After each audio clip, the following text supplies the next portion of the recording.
Today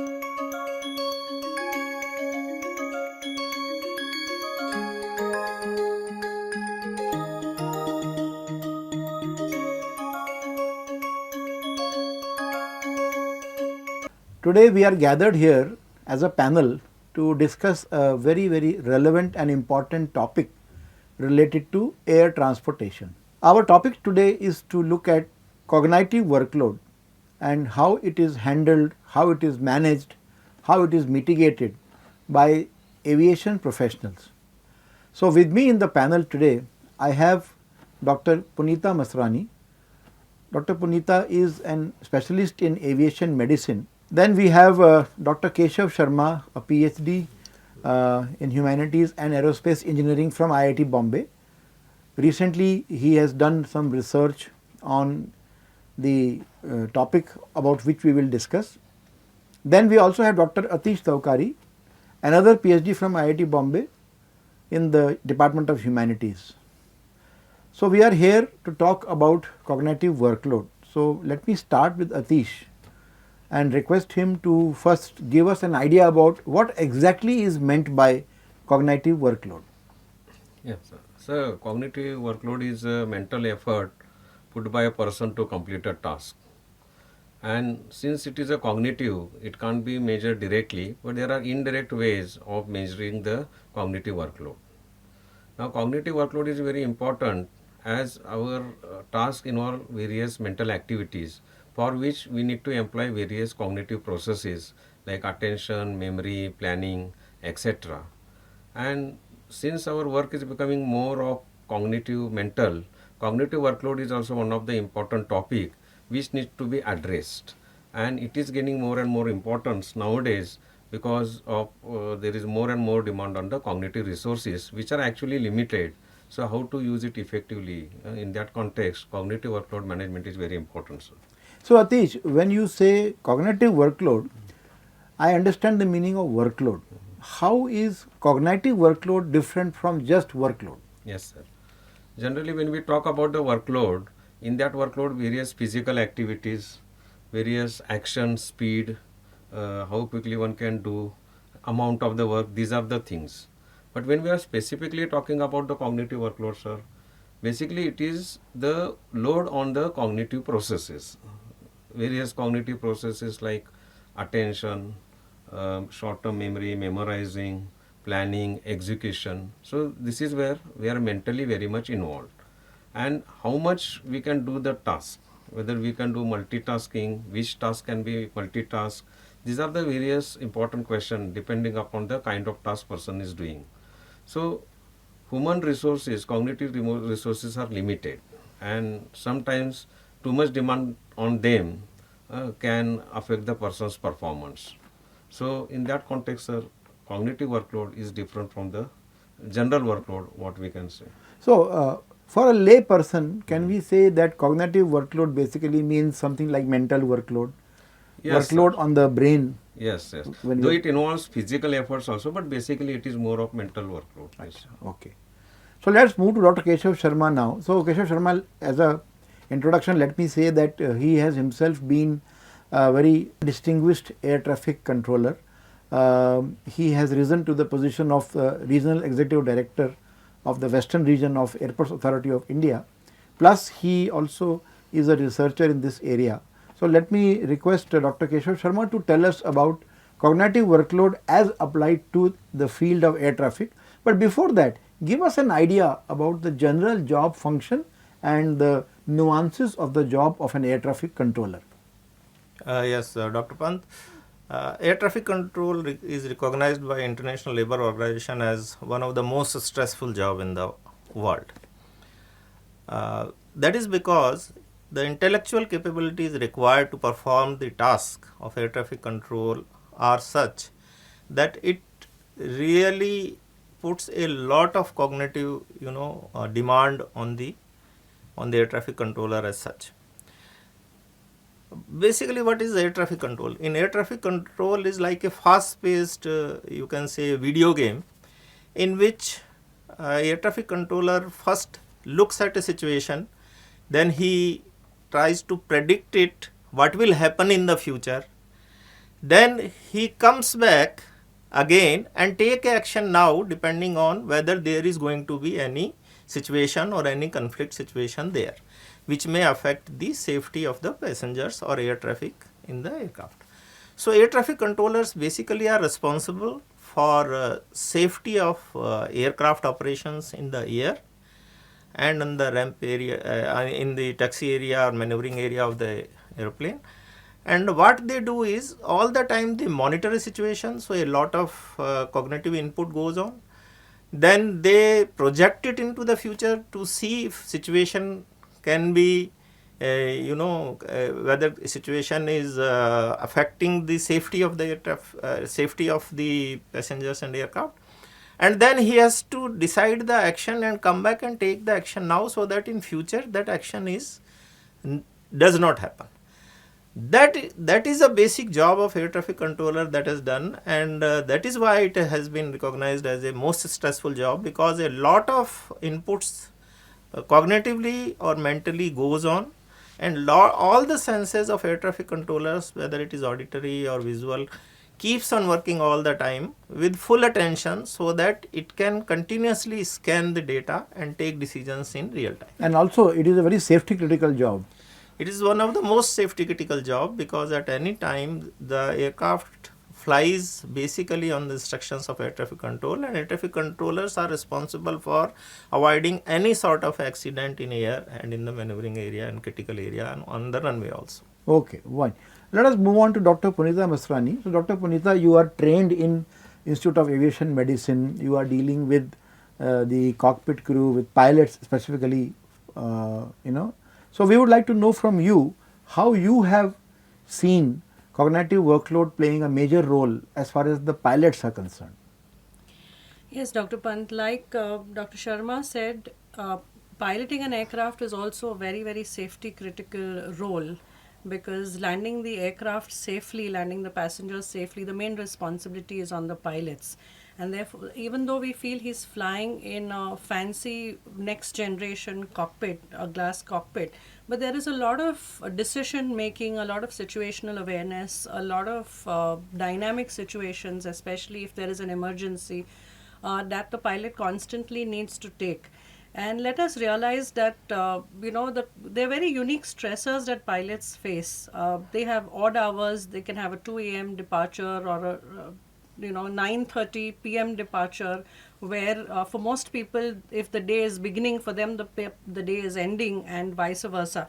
So the circadian rhythms play a very huge role, and this disturbs the biological cycles, the life cycles to quite an extent. And it's not always easy, for the pilots to deal with circadian rhythm changes, the fatigue that is involved with it, the lifestyle changes that they have to make.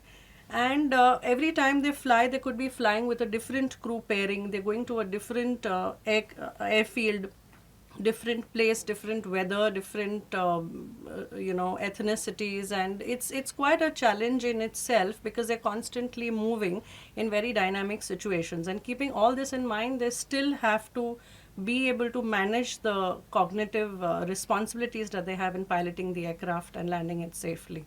So it's quite a dynamic role, and especially because safety is involved. Correct. Significantly. I know, for example, I know that pilots have to cross the timelines very frequently, and as you said, they could be on a 9 a.m. duty or a 2 p.m. duty, or it could be on a Sunday, it could be on a Tuesday. They don't follow any normal routine like 9 to 5 jobs that we do, most of us do.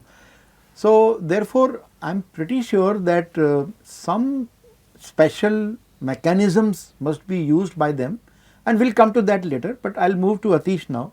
So Atish, you are a faculty member in Somaiya University. You are also a practicing psychologist. So therefore, I'm sure you had many experiences on dealing with cognitive workload, its modeling. So my question is, how is it possible for us to measure? How do you know that a person is undergoing?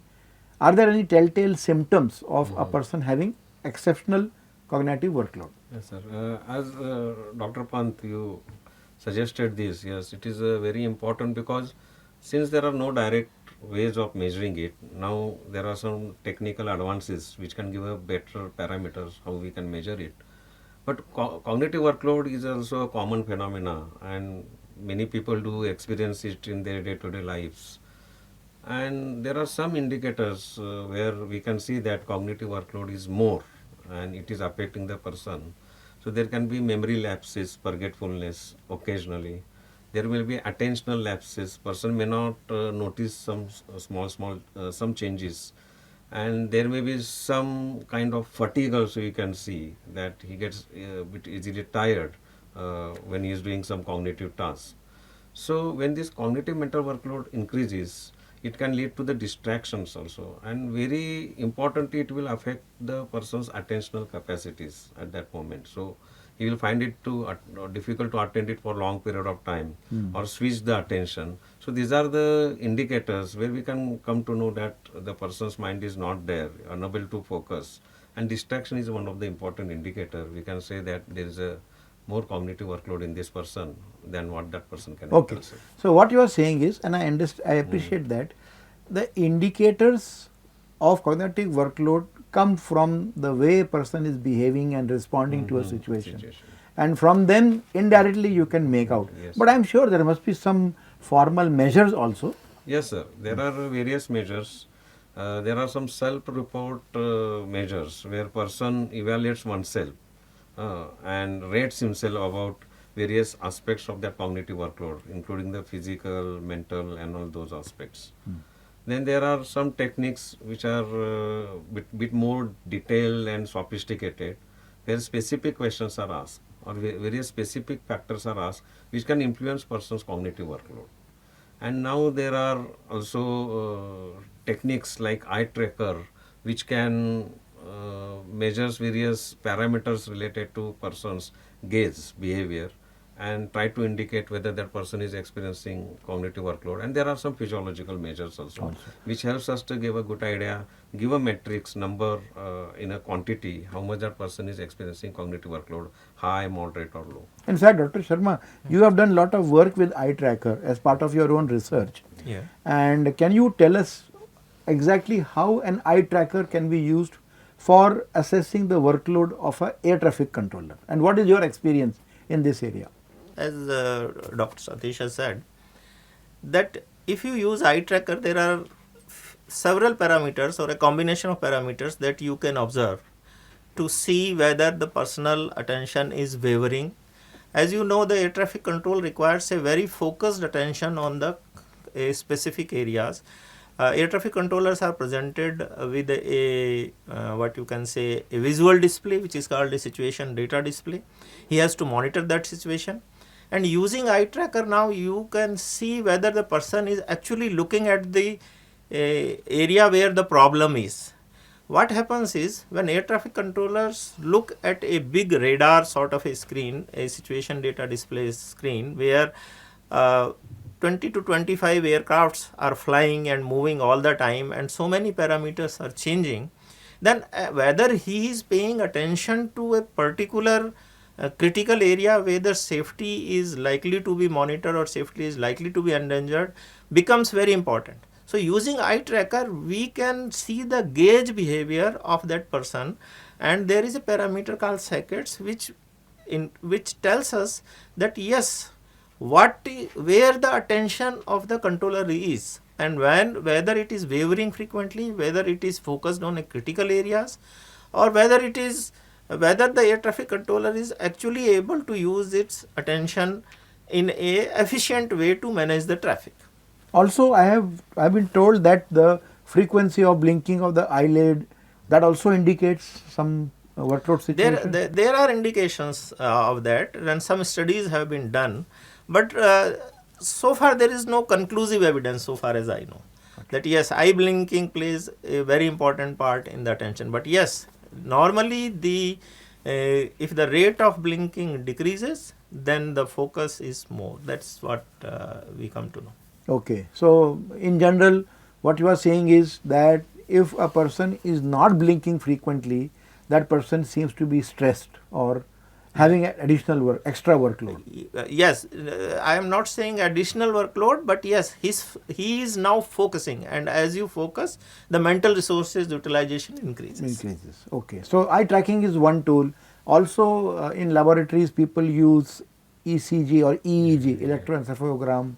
They also monitor the working of the brain. So there are also skin temperature, Definitely, yes, skin temperature, skin resistance. skin there are- resistance. yes. Okay. skin So these are resistance. some physiological instruments. Yes, so we can monitor other physiological measures also, but it becomes very difficult to do it in the actual situation because mental workload or cognitive workload is a area which is affected by even very small sensory inputs.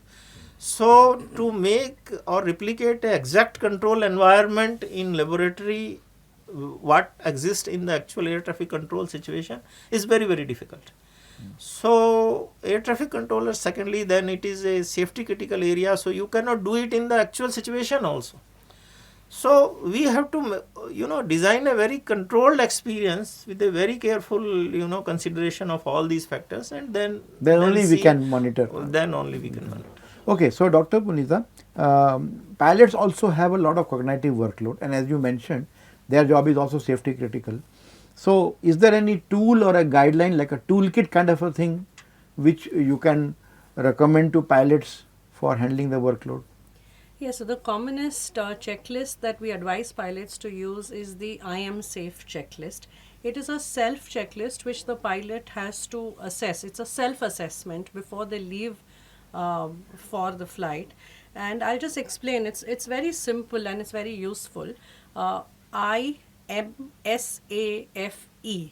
The I stands for illness. The pilot has to ask himself or herself, am I having any illness which will not allow me to perform my job adequately in a routine environment and in emergency situations? Maybe you have a severe cold, you have a toothache, you have headache, or you have certain health conditions like high blood pressure, your blood pressure, you forgot to take the medicine today for whatever reason. So how is your health? That's very, very important. If you are suffering from an illness, definitely it's not safe for you to pilot the aircraft. You need to report that you're sick, wait till the illness is adequately controlled, and only then is it safe for you to perform your duties.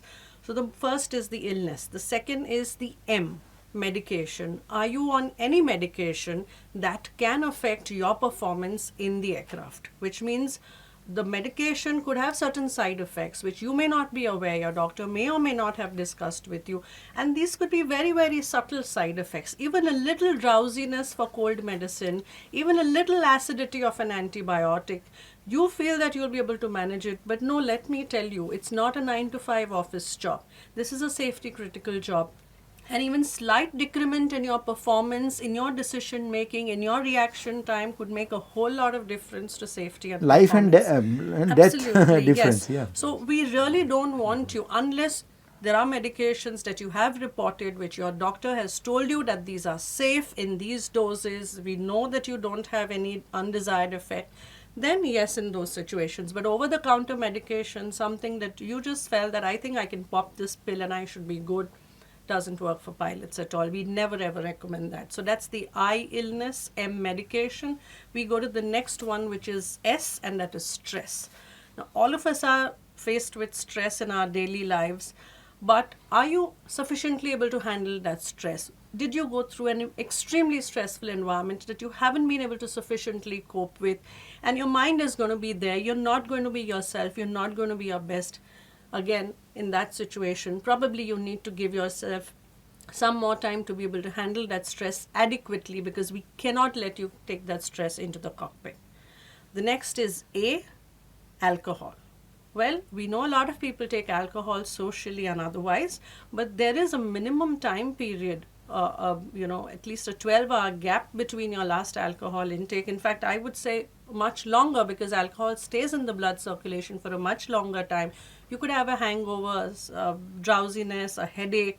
So alcohol and flying are absolutely not compatible, because that has a direct impact on your cognitive performance. You're not able to handle your cognitive workload, and that's an absolute no-no. It can lead to incidents, accidents, and that could be a big I think disaster. this is the reason why So- there is some sniffer test before they Yes, fly. you have the Is breath it alcohol mandatory? test. Yes, in India it is mandatory. Before every flight? Yes, The pre-flight. pilot, both the pilots. Yes, and it is, we have a zero tolerance to it. That Okay. we don't want anybody who's under the influence of alcohol, because it's just not safe. You're not going to be in your optimum performance. And aviation being a safety critical job, this is absolutely not. So just acceptable. digressing, what about the ATC? Do you have Same- alcohol same- test? Yes, and it is mandatory for them also. What, every day you go to Every work? day, every time you go for duty, You have to be take a tested. test. Yes. And there are no That's exceptions like There are no she said. exceptions and no tolerance also. Yeah. Yeah. Then also we hear a lot about, what about smoking? Because there are many people who smoke a lot now. Yeah, so you can't really, like a breath alcohol test, you don't really have a test like that. It's a very common thing. So smoking a cigarette and getting into the cockpit is probably not going to cause the kind of impairment that alcohol would. But smoking per se would have its own side effects, because the amount of carbon monoxide buildup that is there in your body, it actually, they say that it already takes you a level of hypoxia in your brain, even at ground level, without actually being at altitude. Oh, so then when you go to the high altitude, Yes, so you are it more will- prone to hypoxia, and obviously it causes vasoconstriction, it causes narrowing of the blood vessels, it causes lung-related complications. So definitely smoking is, though we don't really test for it and there are no policies regarding it, but in general, for hypoxia and for your overall health, we definitely would not advise. Yeah, there is one more issue. A person who smokes would require to have a cigarette after some gap, maybe 4 hours, 5 hours, and then you can have some withdrawal symptoms, or you can have. So, if somebody is a habitual smoker, now see, if you are a chain smoker, you cannot smoke in the cockpit. So, when you have any addiction, be it alcohol, be it smoke, obviously after some time you need that. Otherwise, you become jittery and all that. So, there is no such thing in aviation to check that this person is having some kind of addiction. So, therefore, what do we Should I do? say? What do we do in ATC, for example? Yes, see, this is something.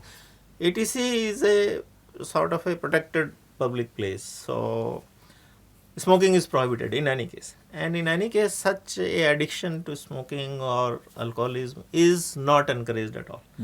And whenever a person reports for duty, of course, alcohol is tested quickly. But for the smoking, there is no such test. But Correct. then whenever the peers, since the air traffic controllers work in a closed environment and in a team, whenever a team person sees, and when other peers and his friends and other colleagues see him, that yes, he is prone to smoking, they try to dissuade him and try to help him also in case of any help is required in that way. But unfortunately, there is no institutional framework or no the organizational support to discourage or take that way. Actions. And the same is true for drugs also, addiction also. Nowadays That also we is hear a lot. prevalent because it is a very highly stressful job. Such type of incidents do also increase, and as Dr. Masrani has said, the circadian rhythm of air traffic controllers also is quite irregular, because they have to work 24/7 all the time, and all the time they have to monitor. But then there are programs, and now I think our organizations who are providing air traffic control and governments also are thinking of instituting a clear mental health program to actually look in a total way, which will take care of such addictions also Holistically. basically. holistically. So Okay. that's all. So let's move back to Dr. Punita. She was on IMSA. So let's go ahead. Yes, the F stands for fatigue. Now, fatigue again is very common in the industry because of circadian rhythms and multiple factors. But again, we encourage that pilots are able to mitigate their fatigue. We try and give them sufficient rest periods so that as far as possible they are minimally fatigued. But well, every day is a different day. There could be a sick child at home or some personal matters or something where you are not able to adequately take the rest for various reasons. And if you feel that you are really fatigued and you're not in your good performance, then again, organizations do encourage and do allow that you report that you are fatigued and that you need to take the day off. Because if you're going to be fatigued, you're not going to be able to adequately handle the cognitive workload. And every flight is a different flight. It's not as simple that you just put it on an autopilot. There are quick dynamic decisions, and we cannot have a fatigued pilot take those adequately. So fatigue is something that you want to ask yourself, are you really, really fatigued not to be able to do this flight? And the last one is E, that is emotion. As Dr. Sharma said, mental health issues are now being very well addressed at all levels, right? Whether it's the regulatory level or the organization level, by peer support, by mental health professionals, by aviation medicine doctors, by airline doctors. So, well, you know your own story, and you're not always going to share your problems and your stories, but that's why it's a self-assessment. Are you emotionally comfortable and stable enough to be able to walk into the cockpit without taking your baggage with you? So, illness, medication, stress, alcohol, fatigue, and emotion. It's a self-checklist that we encourage our pilots to do, and if you feel that you haven't been able to tick confidently on one of these, you're probably not going to be able to handle the cognitive workload well. Okay, so that is the way in which you recommend pilots to take a call. It's a call. I mean, Yes. you go through the checklist, and if you have ticked yes to all, only then you proceed. Yes. Otherwise, you are advised to not take that duty and maybe take a break. Right. What about the ATCO? Yeah, in the air traffic control, I think it is there in the pilots also. There is like flight duty time limitation. Similarly, the same type of limitations do exist by regulator. So that fatigue issue is addressed too. Secondly, in air traffic control, the supervisor has the power to take off a person from regular, actual air traffic control job in case he feels that he is not performing well, or is not in a proper mental state, or he is stressed, so that safety of aircraft operations can be affected. Similarly, the team in which he works, they also sometimes suggest him and support also. And from physical point of view also, there are now ample recreational facilities or gyms, and like say such stress relieving things are being provided in the facility itself, so that the air traffic controllers can come and relax themselves whenever they feel stressed about it. So such things are happening, and as you know, air traffic controller is not given a job for more than 6 hours daily, and every 2 hours it is mandatory by regulator also and by our practices also that he is given half an hour rest, so that his mental fatigue is taken care of. One more thing is that whenever the air traffic controller comes and joins the training, the first thing is told to him is, leave your all home problem, leave your home at home. You are coming here because air traffic control requires a very focused attentional job, and decisions are to be taken in a real time which are of high risk in nature. So he is always under pressure, but soon after training and slowly, as he gets used to this type of environment, he develops a strategy or a mental strength or mental setup or mental makeup, so that he can handle such things. So there are some institutional and regulatory provisions. There are some support from the community in which he is working, the air traffic control community, and the mentoring also is provided to the air traffic controllers. That is there. So you mentioned that after a duty of 2 hours, an ATCO goes to a rest area for half an hour. So tell us, what kind of facilities are available to an ATCO in that half an hour, in that area and for that time? There is a gym available, there is a audiovisual facility available, there is a music system available. He can listen to his choice of music, so that his attention is diverted to it is taken away from the job that he is doing. Because when he sits on the channel, he is almost 100% focused on the traffic situations. And when he gets up, then he feels really stressed. So in half an hour he can go, he can move out, and in facility also he can go out. And as you said, sometimes if he is addicted to smoking etc., there is a separate area where he can go and do. Smoke. Because as you said, there is no way. Then there are canteen where tea, drinks, snacks etc. is available. so that he is away from that environment at least for some time, and that fatigue is taken care of. Can we take a power nap in that half an hour? Yes, it is allowed. So there are facilities for Correct. person to lie down. There is a full-fledged sort of a bed and dormitory type is available, where full facilities there. so Where you can change also, you can change your clothes, you can take a nap and you can come back. you can come back. Okay. So Atish, are you aware of any study on the workload levels of ATCOs? I mean, we know that by anecdotal evidence, yes, it is high. The job is like that. But as a practitioner and as a scientist, Yeah. do you know of any study where it has been done? And how do we do a study? Yes, sir. Sir, it's a very important question considering the high cognitive workload has implications, basically safety critical air traffic management. There are a lot of studies happening all over the world, and one of the study was conducted from IIT, and where we try to assess the cognitive workload of air traffic managers in Mumbai airport in ACC region. Area control. Area control, yes, sir. And we involved various air traffic controllers. We gave them the various assessment tools where they evaluated themselves, various factors which they influence.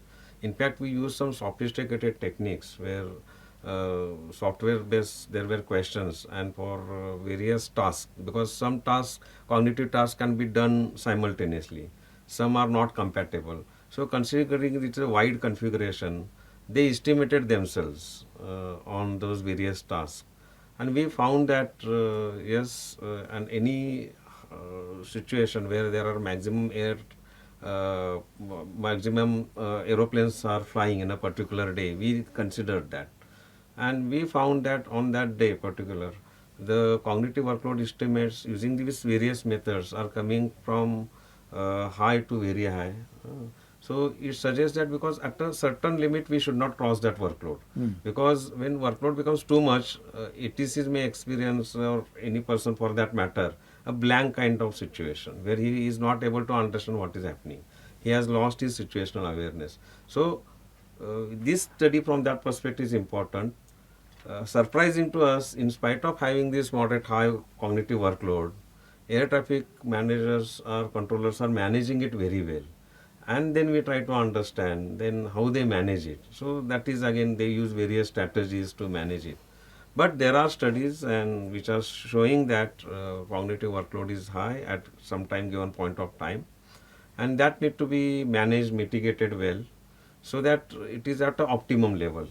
Too low cognitive workload can also, is a problematic, because person may not be able to focus.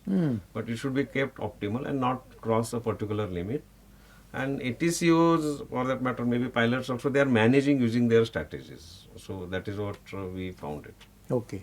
So what you are saying is that a manageable amount of workload is good, because then the person will feel Yeah, alert. yeah. It is only when the level goes beyond the human capacity, then it starts creating problems of attention deficit and about forgetting. Forgetting, that. Okay. But surprisingly, what we found, sir, is that in spite of having that workload, they are managing. They are managing. Maybe for that period of time, they have developed some strategies. So that's a very interesting question. Interesting area. And that has a lot of implications for various cognitive capacities to enhance. So that is something interesting which we can get from pilots and ATCs. Correct. So now the interesting thing is that the workload was high, but they were able to manage. So there must be some strategies, there must be some approaches. Yes. And who is better than Dr. Sharma to tell us, because he himself has done a lot of work on the channel. So can you just tell us roughly, when you have excessive workload on the station, what do you do to handle it? First of all, Dr. Pant, ATCOs are being, told right from the beginning several times that yes, you have to handle a, heavy work, cognitive workload. So more or less, whenever they come to report for duty, they are mentally prepared. That itself raises their performance by some percentage. Okay. That's one thing. Because once a person is, prepared for that. Secondly, they prioritize task based on, criticality. And since they manage various dynamic situations, over experience and by training, they learn that what sort of a shortcut they should employ so that they save time to take decisions in a time to save the situation. So, as Professor Atish said, one thing they do is that when they look at the situation and they scan it, they first look at the critical areas where the conflict is likely to happen. Because air traffic controller's first job is to monitor the situation from conflict point of view. Okay. Once that is done, then other things, they know that in coming next scan, say in 4 minutes or 5 minutes, till he goes back, draws back attention there, he will first resolve that. And he will make a sort of a stack in his mind, that yes, this decision is there. He will give the instructions and that is fixed.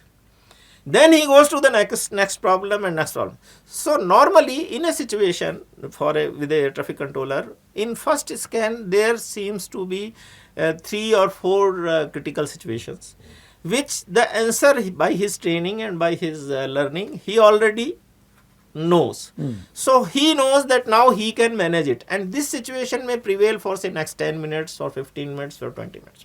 So what he does is he solves one problem and again scans it whether the situation is changing or not. So if priority develops in any other situation, then that stack changes. Oh. That is why the cognitive workload in air traffic control is very high, because all the time that stacking keeps on changing, which is priority. It is not a fixed list in one scan. Every scan he has to change that list also, and then keeps on taking decision, and that is how it works. Then by trends, as I said, by experience, he knows that if this is the situation, then this might be the probable solution. So without actually going into much of the details, he will first employ the thumb rule, because there is no time. You have to take a decision in real time. If you delay it, then situation is going to deteriorate further, and then there may be a compromise to the safety of operations.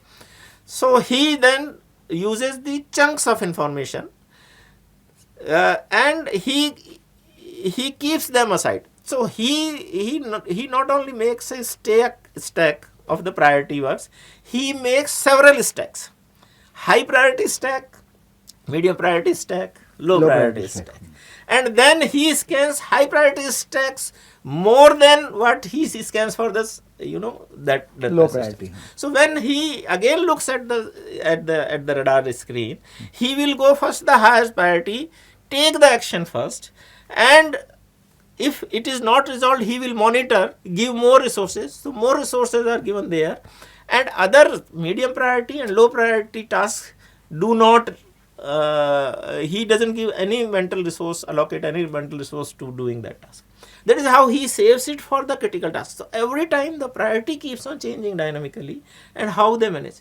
The third thing what they do is, normally, since the traffic and aircraft enters from the boundaries, he knows that till he is in my control, I will manage it. But suppose if conflict happens and affects the neighboring area, then what to do?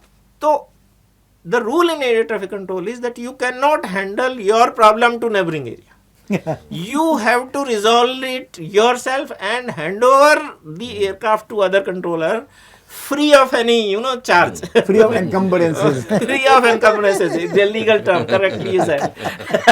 Free from all encumbrances. So that when he goes there, he is free to take whatever action he wants. Otherwise you are passing on liabilities. Right. So he monitors the boundary points rather than monitoring the whole of every area where there is no position of conflict. So these type of things. Then whether aircraft is climbing or descending, so he will clearly differentiate which aircrafts are climbing, which are descending. If suppose 20 out of 25 aircrafts, only 3 aircrafts are descending, that goes into first priority stack, top priority stack, because descending the conflict likelihood of conflict is higher. So that is how they do it, and all this is done cognitively. So all stacks are also changing. I think when we are developing a model for such a cognitive load handling, we should keep this thing in mind how it works. It works like that. And those stacks also keep on changing. So with every scan, it is like an iteration. Every iteration, the stacks change, the priorities change, and the resource allocation changes. Okay. Let's move on to now Dr. Panita. So, Yeah. in the case of an ATC, as he mentioned, there is a group working, and when the workload becomes too high, or when the supervisor identifies that one particular person is workload heavy, they can take a decision to relieve them. In the cockpit, we have two people generally. In most modern cockpits, there are just two pilots. Now, sometimes they can gel with each other very well, and it becomes a good team. But what is your experience of crew pairing causing additional cognitive workload? Well, we try that group pairing does not cause disparity and add on to the workload by teaching them what is called as task sharing and pilot monitoring, where one person is piloting the aircraft, means he takes the critical actions of approach, descent, landing, all those, but the other pilot, and this is written in the SOPs, in the protocols, they're trained like that, that the other pilot is just monitoring the pilot who's flying, just to be sure that he is doing things the way it is supposed to be done as per the SOPs. Something isn't just going wrong, the pilot is getting incapacitated, or for some reason not able to perform. So the pilot who's monitoring is kind of just checking everything that the pilot who's flying is doing. So that divides the workload significantly, and I think over time and with trainings like CRM training, we try and see that whatever the cockpit crew dynamic pairings is, your common task is landing the aircraft safely, your common purpose is flight safety, and as far as possible, we try and tell them that do not let any other differences come in the way. So they're sufficiently trained, and the most important thing for pilots is they have their SOPs to go by. If they follow their SOPs, and trust me, their SOPs for every given situation that we can practically think of. So if the pilot just goes by the SOP, they would be able to reasonably well manage any kind of cognitive workload that is there. And as I said, task sharing. So again, that the tasks are divided, especially if it's an emergency situation. You do this, I'll handle this. You connect with the ATC, I'll look at the instruments. I'm just giving you examples. I'm not a pilot, but basically the tasks are divided. So, the complete responsibility does not come on one single individual. So this really helps, and the other thing is, in today's third and fourth generation aircrafts, where there are fantastic automated navigation displays. I mean, there was a time when people had to manually calculate the wind speed, and a whole lot of things had to be done manually.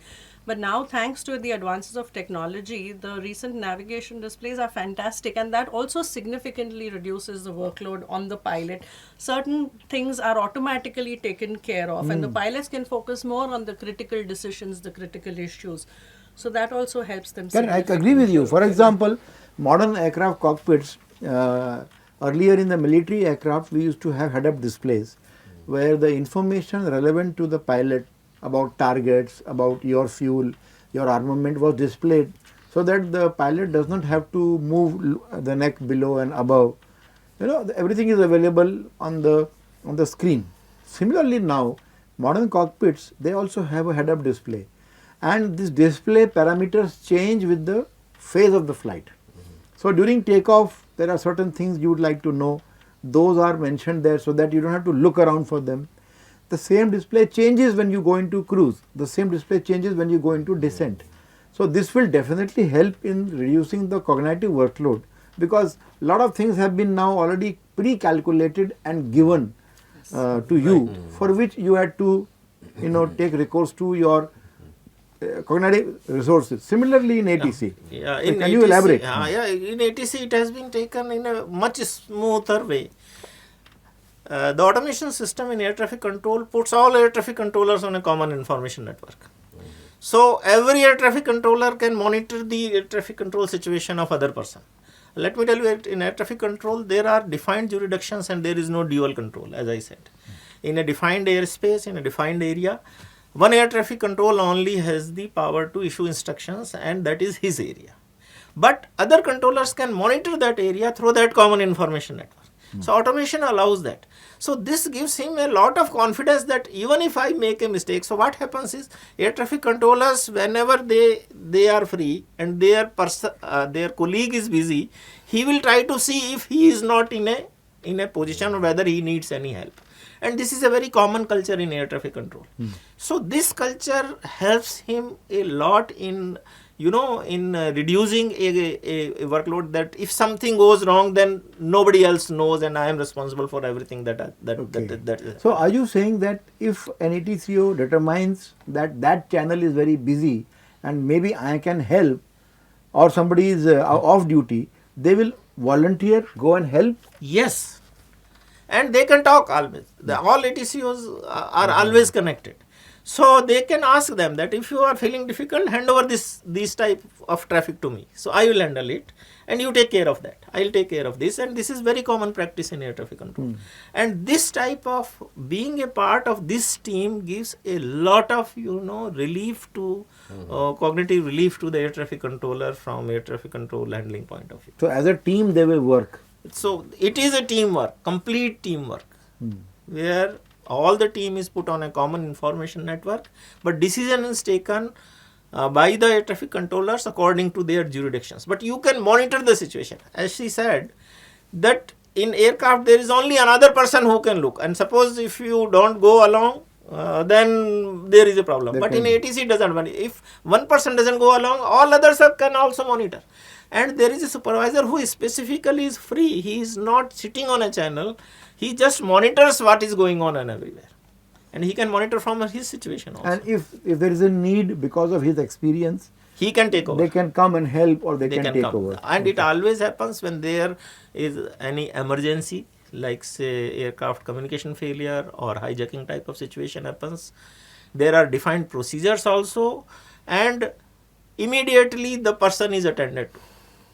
The reaction time is very, very low. I mean, we immediately come to know and then segregate that trouble part, so that air traffic controller is free from all other workload which he is. So I was actually coming to that. So let me ask Dr. Atish.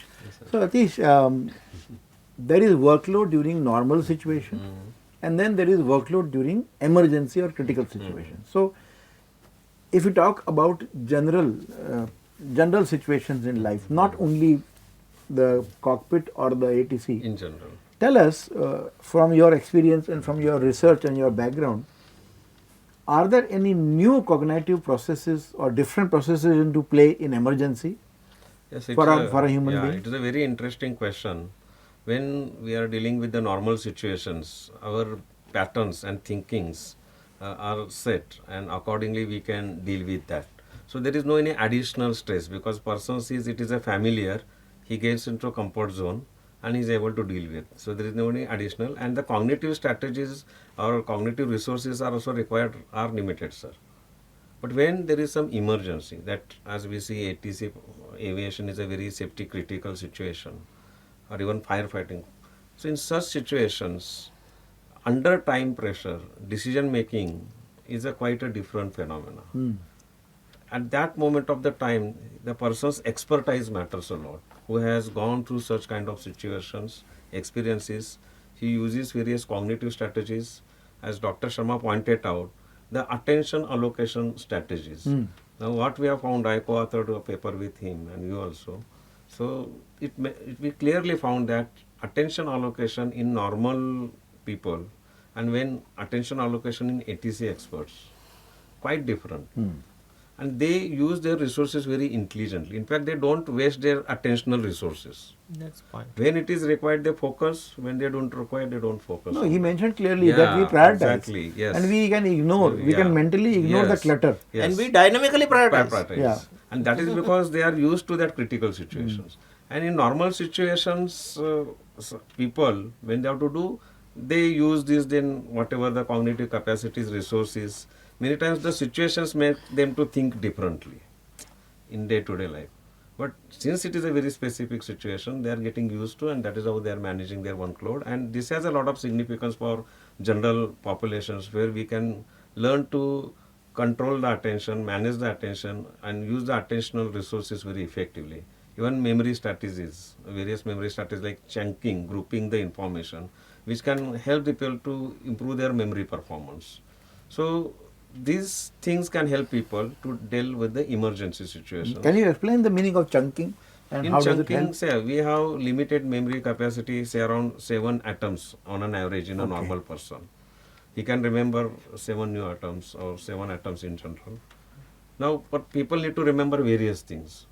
So, what people can do is that they can make a group of similar kind of informations and they make it as a group, different groups, and that group is identified with one level. So all the things related to that can be remembered, or from the first word we can remember, or we can use a visualization, visualization to remember it better.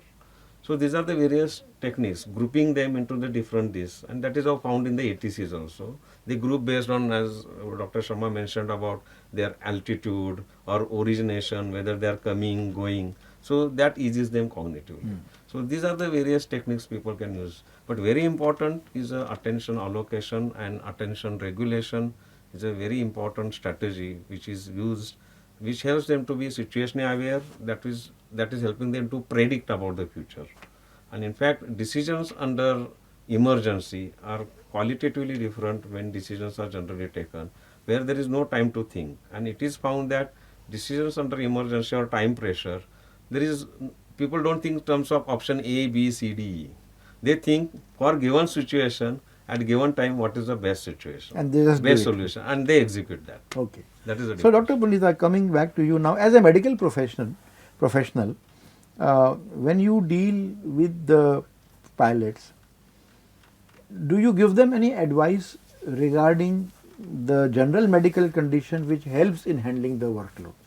Yes, definitely. In fact, as an aviation medical examiner, we see the pilots at least once in a year for their annual medicals. And this is something very unique in this industry where it is mandatory that your license is valid only if you hold a valid medical certificate. And an annual medical examination gives us an opportunity to screen and to see if there is any underlying medical condition which could cause incapacitation when you're flying, and we don't want that to happen. So we have certain basic tests which are done annually when they come to us, so that if there is anything that needs to be controlled or corrected or worked upon, then that's the best opportunity because we want them to be in optimal health and performance when they are at the aircraft. Also, it gives us an opportunity to discuss with them. There could be issues, small issues, big issues about their physical health, about their mental health, about just generally how they're feeling or their challenges, with, because health and fitness is very, very important in aviation. And sometimes meeting medical requirements also is a stress for some people. So, aviation medical examinations are an excellent opportunity to discuss and work on these things so that we avoid, because I think your well being is very important. Because, look, we talk about cognitive workload, emergencies, challenges, but let's first strengthen our core system. It's like you can keep 50 kgs or 200 kgs on this table, and when can you keep 200 kgs? When you know this table is strong enough to be handle able to that. handle that. So what will you do? You will see to it that you make the table strong, sturdy, reliable. So similarly, for our own well-being, we emphasize, we focus that you improve your physical well-being, the kind of diet, your exercise, your sleep rest patterns, your mental well-being, as to how are you able to handle situations, how are you able to handle emergencies, do you get worked up very easily. We teach them techniques like stepping back, journaling, where when you learn to step back and then look at it from a wider perspective, from a calmer perspective, that okay, how is it best that I can deal with this situation. Your social well-being, because if you're going to be in a stressful environment, if you're going to be on social media with a lot of negative news flowing in all the time, it takes away a lot of our energy without us realizing it. We don't sleep adequately because we are on social network, or probably with the wrong kind of information and overflow of information, negative information. Social support from families or from friends, from peers, colleagues, organization is important. And your spiritual well-being. What do you look at life as? Are you able to connect within yourself? Do you find the anchor within yourself to be able to live a purposeful and a meaningful life? So I think if we all strengthen our 4 pillars of the well-being, then we are in a much better position that, any kind of workload, yes, it's difficult, yes, it's challenging, but we're able to process it, handle it, and deal with it much better. And still, if we have challenges, we have training, we have SOPs, we have peer support, we have organizational support, we have various people and technology and modalities, recurrent training, discussions, counseling, whatever, where if we find that a person has had difficulty for whatever reason, we can all have our difficulties, so we can talk about it, we can work on it, and we can see to it that the next time you would be in a better position. Wonderful. So you touched upon something like four pillars of Well-being, health. So yes. can you please elaborate very briefly what are these four pillars? The physical well-being, psychological well-being, social well-being, and spiritual well-being. Okay, all the four. Yes, these are the four pillars, and you shouldn't wait. Like they say, make hay when the sun shines. So, on every given day, when we know we are in an industry, in a profession like this, it becomes almost our responsibility that we should work on our physical well being. We should watch what we eat, how we manage our lifestyle, our sleep cycles, our life patterns. So, it's like I say that our body and our life are the most precious things that are given to us, and we should not take things for granted. We've seen that in COVID. Things can change in seconds, So, we should not ignore, we don't value good health unless we fall sick. So, the importance is what we call now internationally as a salutogenic approach, where the focus is not on treating and diagnosing diseases. The focus is on helping the person improve his well-being, maintain his well-being, help the person to go to a positive side of well-being, and not allow them to come on the negative side of health as far as we can manage. And even if they do, we try and pull them back much faster, with more resilience, with more endurance, with more assistance.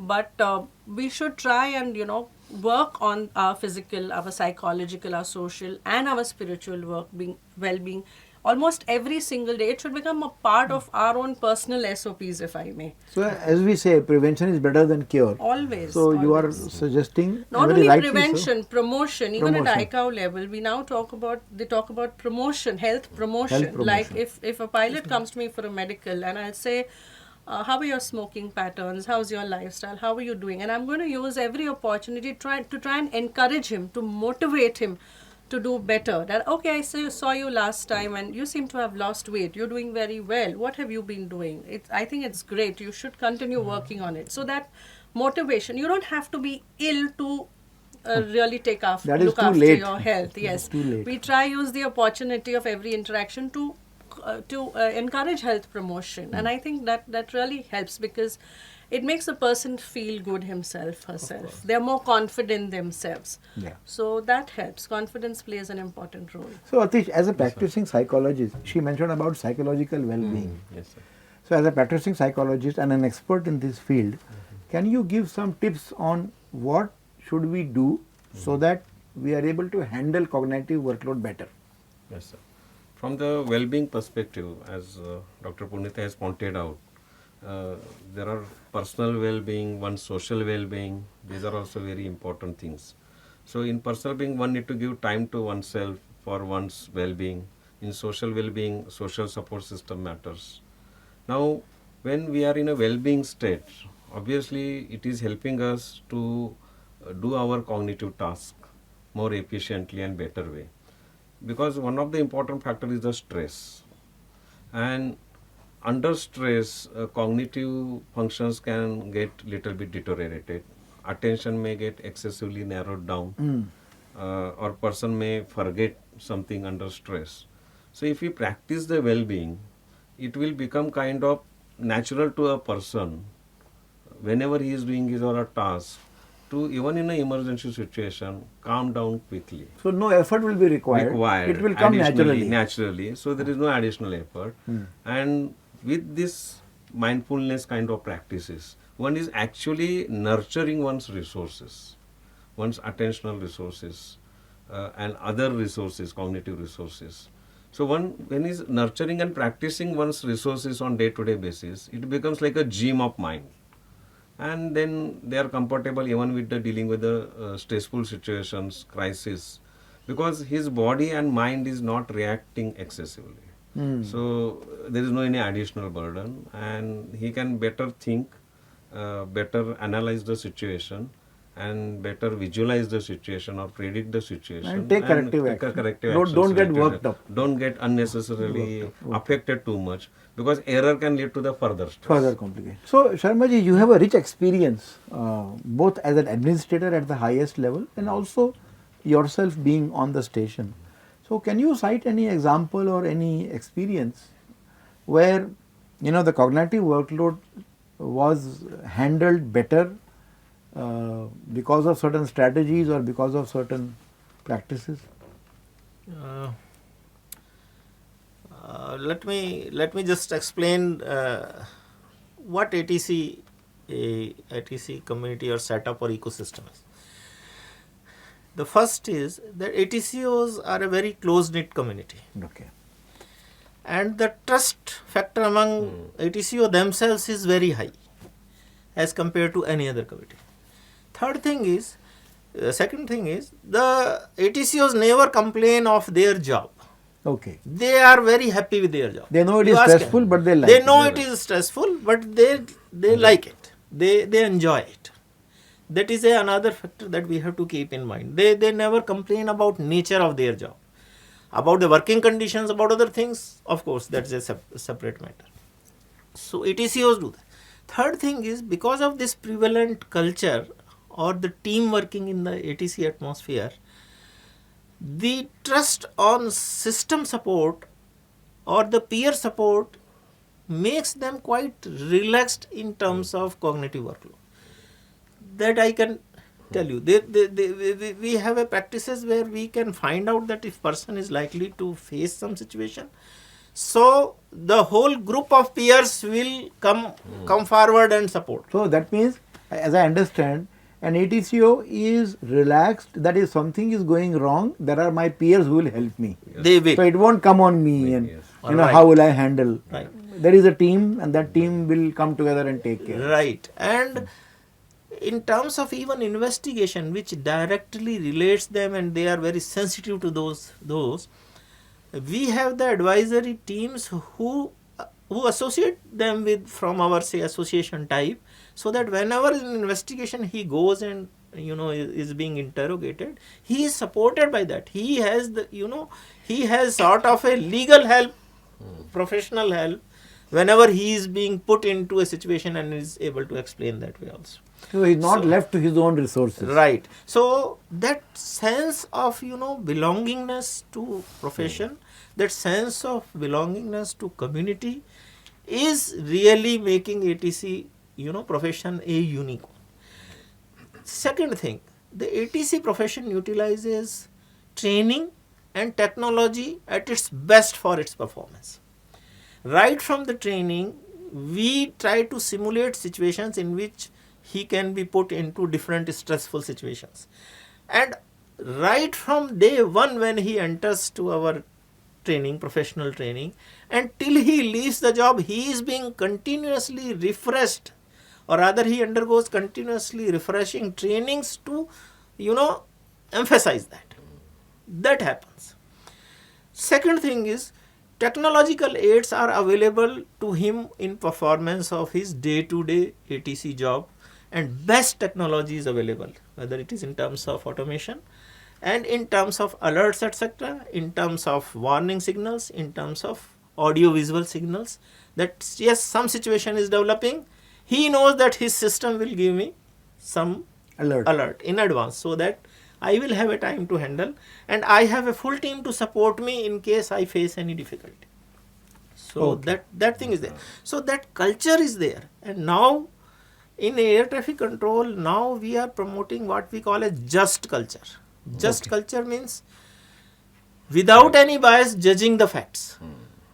That doesn't mean that if a person makes a mistake, he will not be, Penalized. he will not be penalized, but he will be put on a corrective training. He knows mistake ho gayi. To err is a human. I'll undergo corrective training and will come back. Okay, so this is very reassuring, because even for the pilots also, I'm sure they make mistakes. They are humans. Right. Okay, and there are investigations. In the investigations, maybe the accident has not taken a toll of life, etc. But they go simulator training, etc. So I think All the time. the They aviation community that way has to be applauded. It's quite That- cohesive. Yeah. They know that these are humans, they will make mistakes. So let us just sum up now. So I'll let you sum up. Basically, there will be cognitive workload when you work in the aviation sector because it is a safety critical job, and decisions have to be taken always, maybe not always split second, but with very small time. So there are systems in place, there are procedures in place, and there is continuous training and upgradation happening, both for all the stakeholders. Like as we just now discussed, pilots and the ATCOs are the main stakeholders. So yes, there is cognitive workload, levels are high, but there are systems also. So I would like to thank all the fellow panelists for coming today and discussing these issues, and we hope our listeners are enlightened about the cognitive workload issues in air transportation. Thank you so much.